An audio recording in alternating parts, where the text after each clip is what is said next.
Many people assume The Fly is just a gross-out horror movie about a man turning into an insect, but the film actually hides a much deeper tragedy beneath its body horror. Did you know David Cronenberg directed it as a metaphor for the AIDS epidemic? And that a deleted scene showing a monkey-cat hybrid was so disturbing it's never been released? Today we're uncovering 14 hidden truths about The Fly. Along the way, you'll discover the real-life couple who had to watch each other rot, the Oscar-winning makeup that changed horror forever, and the happy ending Cronenberg threw in the trash. 1. The vomit drop. Physics. To create the acidic, corrosive vomit that Brundlefly uses to dissolve his food externally before eating it, the special effects team didn't use simple movie slime or glycerin. They created a genuinely disgusting cocktail of honey, raw eggs, and milk that was deliberately left to rot and curdle for hours at room temperature to achieve the right viscosity and texture. Jeff Goldblum had to hold a mouthful of this tepid, foul-smelling mixture in his cheek and pump it through a hidden tube system while trying not to gag on camera. Goldblum later said in interviews that the smell was so absolutely nauseating These weird and bizarre that it actually helped him stay in character as a creature losing its humanity and descending into something monstrous and repulsive. It's one of the most committed and physically disgusting performances in horror history. And that Goldblum was willing to endure that level of discomfort shows his dedication to making the transformation feel real and visceral. 2. The monkey cat deleted nightmare. There's a legendary lost scene from The Fly that is so disturbing it has never been officially restored or released in any home video edition. In this deleted sequence, Seth Brundle attempts to cure himself by experimenting on animals, teleporting a live monkey and a cat together to see if he can reverse the fusion process. The result is a grotesque monkey-cat hybrid creature that's in such obvious agonizing pain, screaming and writhing in torment, that Brundle has no choice but to beat it to death with a lead pipe to end its suffering. Test audiences were so horrified and emotionally turned off by watching the protagonist commit what felt like an act of mercy-killing animal cruelty that they began to hate Seth Brundle and couldn't sympathize with him anymore. David Cronenberg made the difficult decision to cut the scene entirely to keep the audience emotionally invested in Brundle's tragedy rather than disgusted by his actions.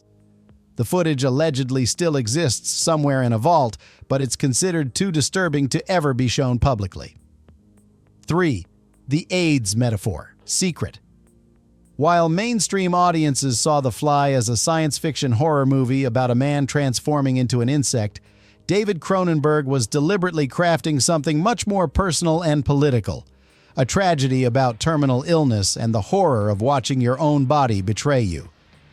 Cronenberg specifically directed Jeff Goldblum to play the transformation as a man suffering from a wasting disease, progressively losing his hair, teeth, fingernails, and physical strength while his body deteriorates in front of his loved ones.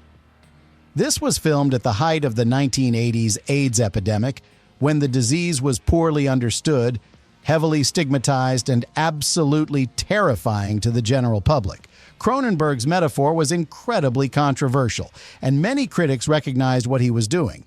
But the director insisted that the real horror of The Fly wasn't the monster makeup.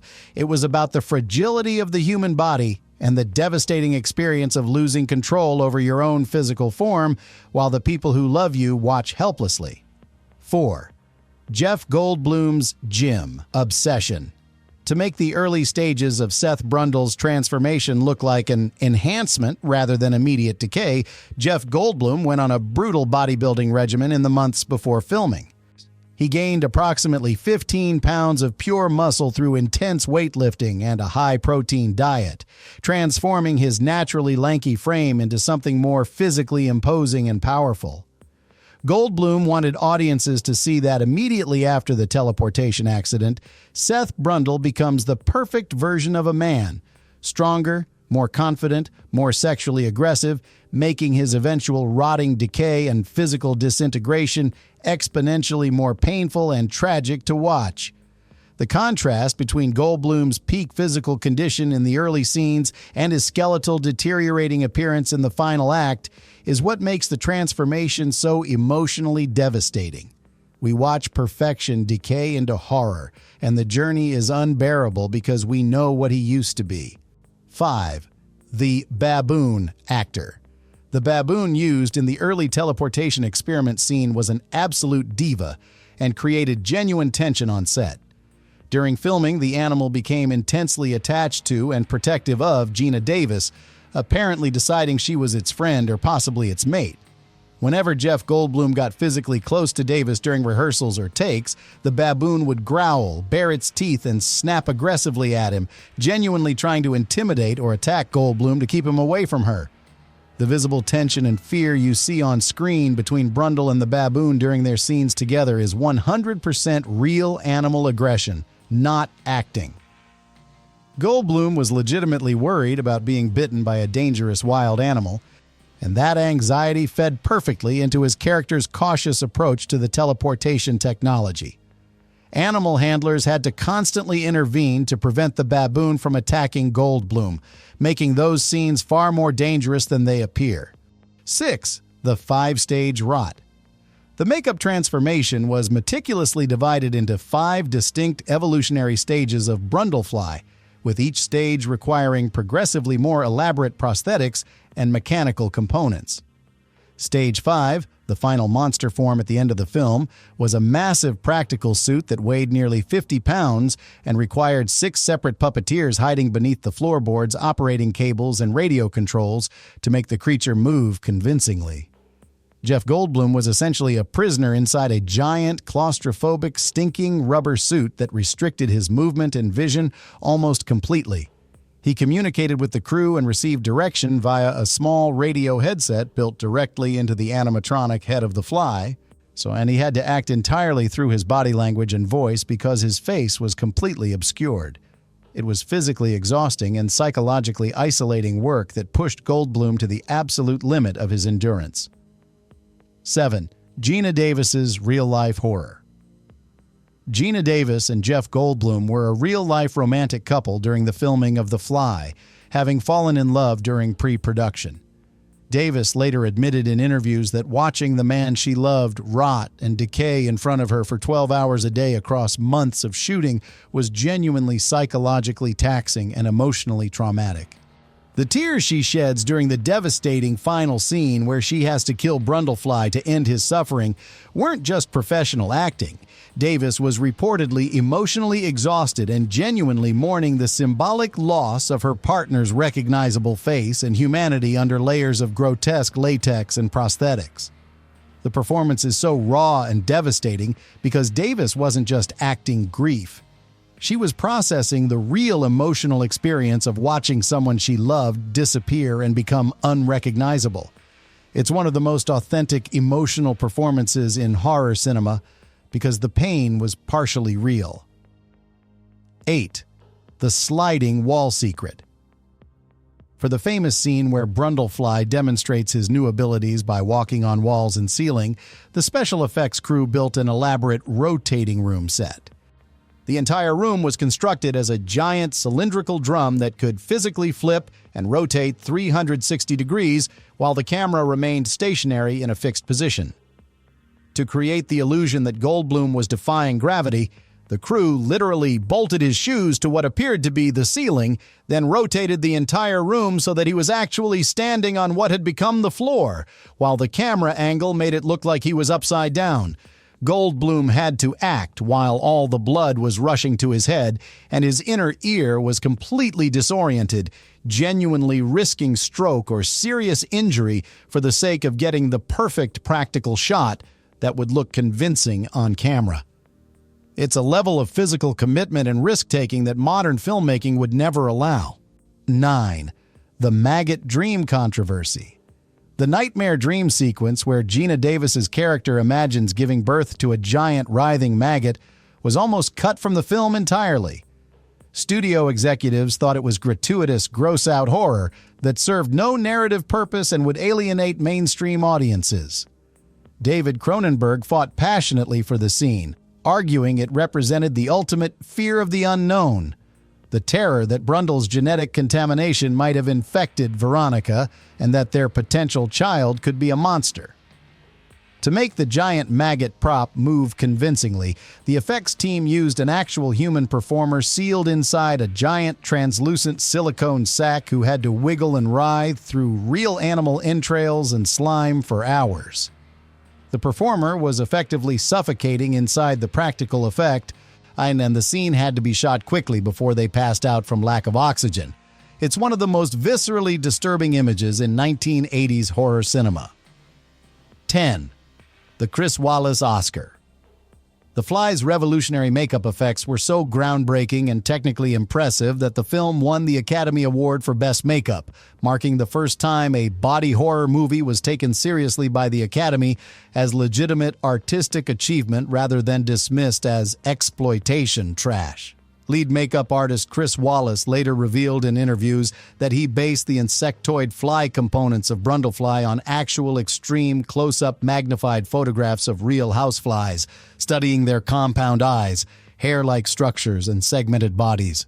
He then combined those insect textures with meat-like organic materials to make the transformation look like living cancer or mutation rather than a rubber monster suit. The result was something that looked genuinely biological and horrifying rather than fake, and it permanently changed how transformation effects were designed in horror cinema. Wallace's work on The Fly influenced an entire generation of practical effects artists. 11. The hidden human eyes. There's a crucial detail that most viewers don't consciously notice, but that fundamentally shapes their emotional response to the film's climax. Even in the final, completely monstrous Brundlefly form, the effects team deliberately kept Jeff Goldblum's actual human eyes visible and recognizable through the elaborate animatronic mask and prosthetics. David Cronenberg absolutely insisted on this design choice because he wanted the audience to see and understand that the man, Seth Brundle's consciousness and humanity, was still trapped inside the monster's body, fully aware of what he'd become, and experiencing the horror of his own transformation. This is what makes Brundlefly's final wordless request to be killed, pointing the shotgun at his own head, so emotionally devastating. Yet we can see the human being inside the monster begging for mercy, and Goldblum's eyes communicate more pain and desperation than any dialogue could convey. 12. The Telepod fridge secret. The industrial mechanical design of the Telepod chambers was directly inspired by the engine block of David Cronenberg's personal vintage Ducati motorcycle. Cronenberg wanted the teleportation technology to look rough, industrial, and dirty, all exposed metal, cables, and mechanical components, rather than sleek and futuristic like Star Trek transporters. He felt that for a machine capable of disassembling and reassembling human flesh at the molecular level, the device should look like a high-tech meat locker or industrial refrigeration unit, something brutally functional rather than elegant. The production design reflects Cronenberg's larger philosophy about technology, that it's always messy, dangerous, and fundamentally connected to the physical body rather than transcendent or clean. The telepods look like they could kill you, which is exactly what Cronenberg wanted. 13. The alternate happy ending. There was a filmed alternate ending where Geena Davis's character Veronica has another dream sequence, but this time she sees herself giving birth to a beautiful baby with delicate glowing butterfly wings, implying that the genetic fusion of human and insect DNA wasn't entirely destructive and that something transcendent and beautiful could emerge from the tragedy. David Cronenberg literally threw the footage in the trash and refused to consider using it. He said in interviews, "This is a tragedy, not a fairy tale." Cronenberg wanted audiences to leave the theater feeling the full weight of the loss and the horror of what happened to Seth Brundle, not walking out with false hope or sentimentality about transformation being potentially positive. The Fly is deliberately bleak and uncompromising in its nihilism, and Cronenberg refused to soften that vision for commercial appeal. 14. The Videodrome connection. David Cronenberg deliberately designed The Fly as a spiritual sequel to his earlier film Videodrome, exploring similar themes of technology fusing with flesh and the body betraying itself. Both films feature protagonists who undergo horrific physical transformations that they initially believe are enhancements but ultimately destroy them. Cronenberg even reused specific visual motifs. The pulsating, all-organic quality of the telepods mirrors the breathing, flesh-like television sets in Videodrome. The director saw both films as part of his ongoing exploration of body horror and the terrifying intersection of humanity and technology. He wanted The Fly to feel like it existed in the same philosophical universe where the boundary between organic and mechanical is constantly collapsing, making the transformation not just a monster story, but a meditation on what it means to lose control of your own flesh. So would you step into the Telepod if it promised physical perfection and enhanced abilities, or are you staying human and accepting your limitations? Let me know in the comments if you think that monkey cat scene would have been too much, or if Cronenberg should have kept it in. If you want more declassified files on the movies that redefined body horror, hit that subscribe button and I'll see you in the next one. Thanks for watching.